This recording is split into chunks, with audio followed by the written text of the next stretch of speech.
The World God Only Knows is a series, a manga, an anime. A story about love, romance, drama, and comedy.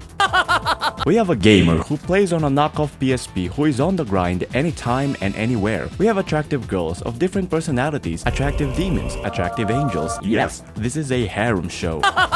It started off as a manga in 2008 created by Wakaki Tamiki, who is now working on this manga. His work later on adapted to become an anime in 2010 by Manglobe, an animation company who are now out of business because of bankruptcy. In this video, I'm going to talk what the series is all about and share to you my thoughts and opinions. So join me in this nostalgic conquest as we go back in time and relive the moment where this was one of the best harem rom-com series in the 2010s.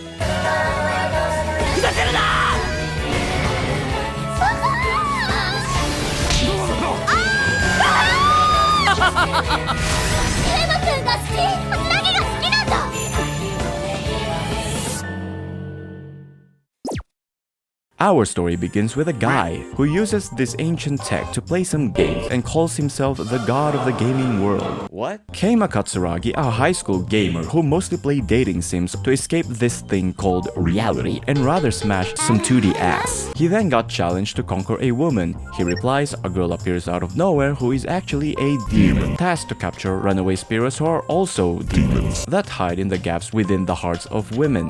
So that these evil souls will be reborn as a child of the woman they possess. Dumbfounded. What a load of bullshit, I'm leaving. Stop right there! Comply or die. Well, both of them will die with these guillotine necklaces if he doesn't comply. Our main character got roped in this situation where he needs to capture some loose souls, evil spirits of hell that reside within these innocent girls, and save them through the power of love, to fill up the hole in their hearts and kiss them as the final blow to release them from their curse. Pretty Disney, but alright. But how can this introverted gaming nerd do it? Have the courage to approach the girl and awkwardly ask if she's interested to go on a date with him like any normal person would do? Fuck no. This is a rom-com series made in Japan, so he'll make them fall for him not through the generic awkward approach, but by using game strats.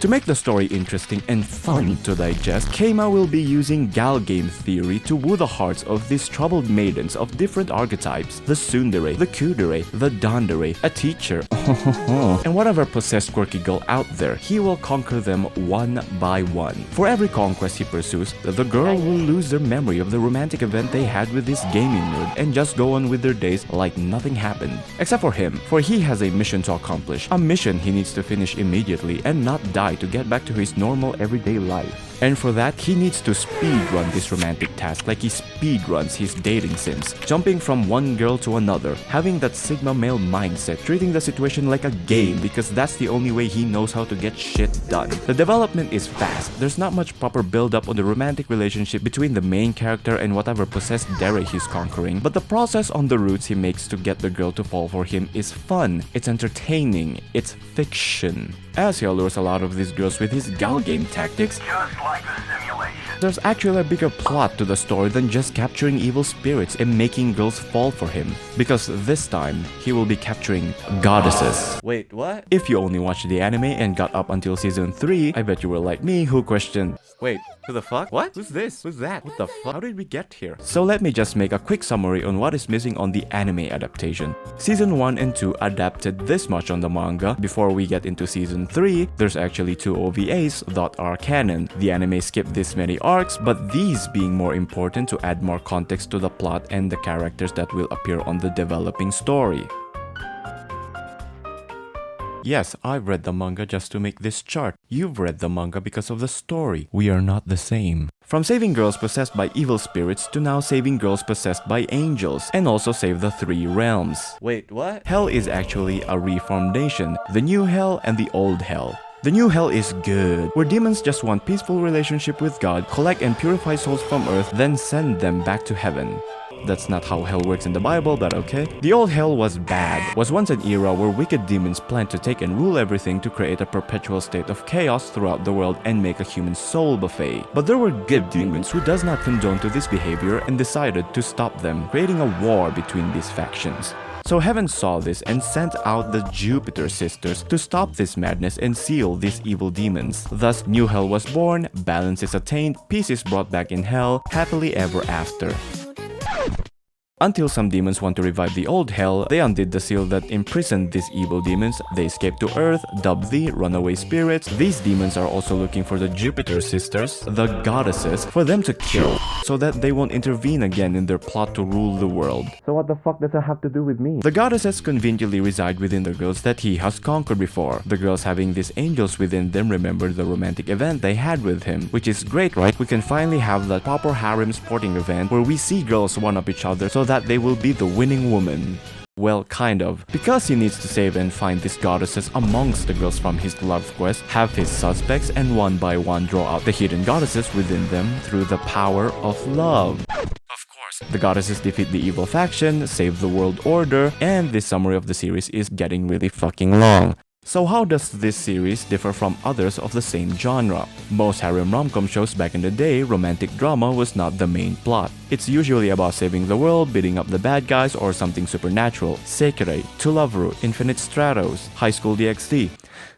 Wait, these are all ecchi. Hayate, Familiar of Zero, and now generic isekai shows. Romance in these types of shows was used either as a catalyst for an event or just fan service for single lonely people. But there were series like Nisekoi, Love Hina, Ichigo 100%, where the story revolves around romance, drama, and choosing who is best girl, have warring debates, and cheer on the losing girl. This series is the combination of both. He's courting these trophy girls with the underlying plot of saving everything, in which I'm not that invested in the convoluting world building, because I'm more interested in watching an awkward guy court girls in unusual ways, and I enjoyed that aspect. It's just good rom-com fun. Usually, these types of shows have a dude and two or more girls fighting over for his dong. Except this dude actually makes an effort to make the girls to fall for him, like a sigma male playboy who moves on to the next girl when he's done with the other. What a scumbag. No. Keima isn't a social dude who is addicted to games who uses this to escape reality. He's not completely unemotional when he does these conquests. He does get flustered, embarrassed, and get timid from time to time, like any normal guy would react if a girl is interested in him, and gets concerned in the well-being of others. He might look apathetic, but he does care. He's not the generic nice guy simp that women fall in love with. He's that weird, unsociable, unlikable gamer who actually makes an effort for a girl to like him in wacky ways that people won't do in real life. And that's what makes the show fun and enjoyable to watch for rom-com junkies like me. It's not a dramatic story about romance, though it does show some emotional moments, like when he feels bad for playing a girl's heart who is not involved in some great cause. Since this is a harem rom-com series, does he end up with someone? If you've only watched the anime, yes he does. But I don't want to be that guy. People can still enjoy a series without consuming the original source. I remember I enjoyed Classroom of the Elite, but apparently light novel readers shit on it because the adaptation changed something, I don't know. Kami ga Kill, not a great show, but I had fun watching it.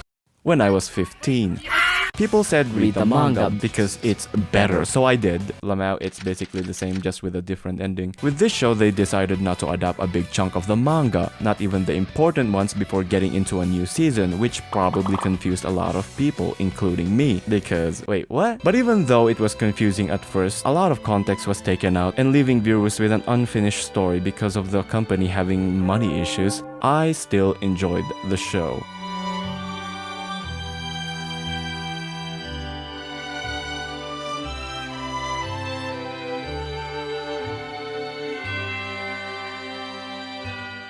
But if you want to find closure and seek to find answers just like I did recently, go read the manga.